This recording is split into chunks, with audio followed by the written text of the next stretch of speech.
What's up guys, Bill here, and in this video I'm going to talk about trading SPY, or any ticker really, but I'm going to focus on SPY, using intraday fibs on small time frames. Okay, so this might be an hour, 15 minutes sometimes, smaller time frames, kind of measuring different legs in the price action, different mini trends, and then using the fibs to find the right entries for either scalps, which a lot of time they're smaller moves, but sometimes it can be longer trades too, where you end up having runners that go $3–4 moves. So what I'm going to do is just kind of go through the entire last week, Monday through Friday, of price action, and show you where we could have drawn fibs, where we're going to enter. We'll see how often these plays work. We'll see when they don't work. And you can kind of get a feel for yourself if it's something that you think would be interesting and help your trading out. So here we are on Monday, SPY. I'm going to use the 5-minute chart. And what we're looking for to start drawing fibs intraday is just nice little legs up. And then when we hit some resistance and we kind of move back, that's when we're going to first start drawing a fib for that day. So this is where I would draw one. All right. Now, if you've watched my other videos on fibs, you know that we're looking ideally to enter in the golden zone, which is the area from the 50% retracement down to the 78% retracement. So from 50, 61, 78, here's our golden zone. Now, where the subjectivity comes in is, how do you enter? Do you want to enter as soon as we get into the golden zone? Do you want to try to wait till the middle of it? It's really up to you. What I tend to do is I like to wait more towards the middle of the golden zone, but if I'm going to enter in on any entrance into the golden zone, I'd probably start small with my position. So maybe like 1/3 size. And then if we kept pulling back into the, the 61% area, then I would add my full position. And my stop is always a close under the 786. That would invalidate the fibs support, okay? So here's our first fib of the day. And we see what happens here is we pull back, we enter the golden zone, and then we get a huge move up, all right? So if you in this instance, I might be 1/3 size position. I never really got to enter my full position because we never hit the middle of the golden zone. But I've got a 1/3 position size here, and it's going to result in, an over $2 move, okay? So there's one example. Now that we have that huge leg up, we can draw this fib. And as we see, we end up coming back down. And if you wanted to enter on the first entrance, you could this time. And then you'd actually get your chance to go in full size here, okay? So right around here, you're probably in full size. And we keep pulling a little bit. And we get some bit of a bounce here. Is that enough to maybe be green? I think you would be, but it'd be small. But look, on the next leg down, we hold the 786. So in this instance, we're closing basically right on the line. And when that happens, I like to give myself maybe 1 or 2 more minutes just to see what this next candle does. If it starts to keep heading down, I'd probably cut this position. But as you can see, we close right on the line basically, and then we rock it. And now obviously, we're putting in a bunch of green candles in a row. We're testing these fibs up here, and that's a big winning trade. So the 786, it holds again, okay? If you want, at this point, you can draw a fib from here to here. And we get some tests of the 50, so we're entering the golden zone here. It's a lot of chop, but if you're entering right on these touches, once the line kind of enters the golden zone, even by a few cents, you're seeing that that's a nice scalp. That's a nice scalp, okay? And if you hold your runners, eventually we get right back up to the, almost a high a day test, all right? Now, these aren't going to work every time, but you're going to see as we go through day by day here, if I had to say roughly guess, it's got to be 70% or more that you're going to be able to at least make a scalp 10%, you know? And that adds up over the course of the day. The rest of the day was pretty much chop, so let's move on to Tuesday. Okay, so Tuesday, we got a pretty big flush off open. And like I said earlier, you know, I'm not going to be drawing fibs on like 5-minute time frames. Maybe 15 would probably be the least amount of time I'd want in my range. You know, the rule of thumb is the longer the time frame, the more reliable the levels. But they're still pretty reliable, you know, even on 15 minutes, 30 minutes, things like that. So, you know, first thing in the day, you get a dump and you start to pull. You could draw a little fib here and look where it turns, and you get more continuation right at the 618, okay? You can draw this, whoops. You can draw this, you know, obviously this huge leg down all the way to here. And then we finally work our way back up.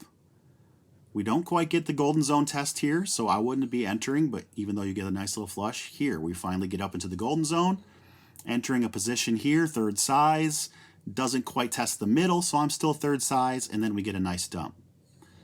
And then the rest of the day, we kind of try to work our way back up, but run out of time there.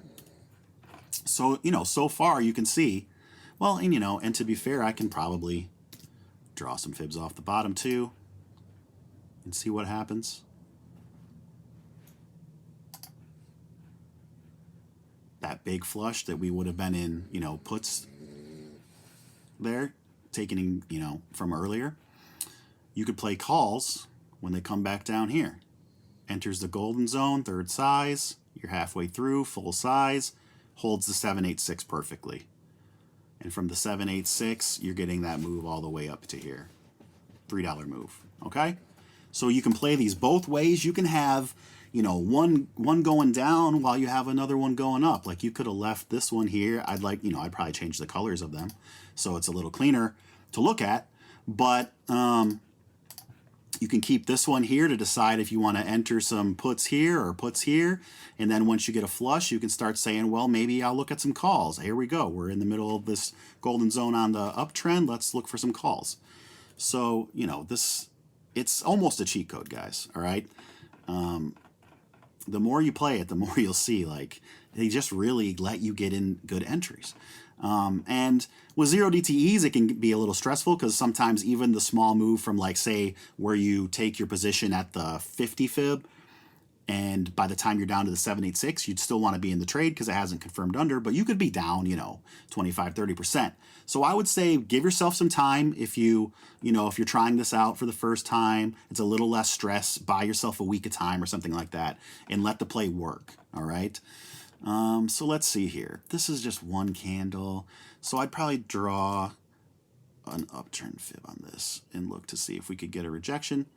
And this is where we're going to take a loss, all right? So we're drawing this uptrend. We're coming down into the golden zone, entering here maybe, full size here. Now there is a scalp opportunity there, and it's probably small, maybe 10%, but you might be able to get out of this. But if you wait and you're trying to stay in full, you come down here to the 786, eventually it gives in. So on this candle, I'd be out, okay, on calls on that position. And I'd be on to my next setup looking for an opportunity. So we have this big downtrend here. And let's see, we get some moves up. And then here we just test the 50. So if you were kind of jumping the gun a little bit, I like to at least see it kind of get in there. But if you're playing the touch, there's a little scalp there. And then we're kind of end of the day again. So not a ton of opportunities on that day. All right, here's a nice trend off the open. And this is looking like another example of when the 786 is not going to hold. If you draw that fib, you're hopping in here, here you're full size, and out of the play there. So pretty quick fail, and just flushed all day. So there's not really, you'd be looking at drawing some shorter term fibs, but for the most part, once we hit this high day and rejected, it just didn't have there were no buyers in sight at that point, and these bounces aren't going to give you any real opportunities to short again. So, you know, not a ton of opportunities that day. And then we get down here to Friday, and we're drawing this first leg up. In the middle of the golden zone holds perfectly. And we get a great bounce. One for, you could scalp there, you could come back down. Maybe you exited and it came back down, it's retesting again, and you decide, hey, let's enter again, see if it holds again. This time, new highs. And it never really looks back. So in this instance, if you're in full here and you're kind of scaling, maybe you scale here and you scale here. I like to use my levels so you can see where, you know, I like to scale at where these alerts are set. These are kind of like my key levels. And you can use the fibs as scales too. So, you know, if you enter on the 618, maybe you scale a little at the 50, then the 38, then the 23.